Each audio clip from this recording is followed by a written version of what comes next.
First time lang ako, first time lang din ako nasaway na, ang ayaw ko lang, hindi yung tatas. Pupunta kung saan, ngayon dapat ginawa niya, tinawag nga ako para hindi na ano ng tropa, kahit kumpare. Kaya pag nagano si Jessica? Hindi, pumunta sa harap, wag na, wag nang ano yan. Eh, siyempre, pwede naman si Parang Jemar, kinukulit ka. Hindi, wala mo, hindi naman ako nakano kay Jemar, kay Jemar na yan mo. Sabi ko, pwede ni Parang Jemar. Tsaka ngayon lang siya na ganyan, pre. Yung may nandun ng gawain. Ala siguro, siyempre, pag mga nakain mo. Ano din naman ako ganun? Ako ako si Parang Ian. Ano mo, hayop.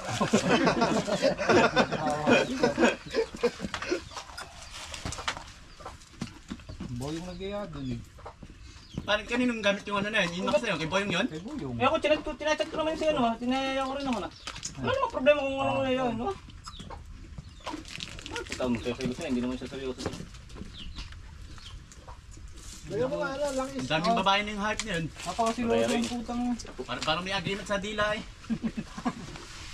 Sino-sino naman eh. Maganda kasi boss. Dinala sa amin, dinala sa amin, iba na naman. Sabi ni Raron Pio, Siguro ko, sa akin ka nalang sumama.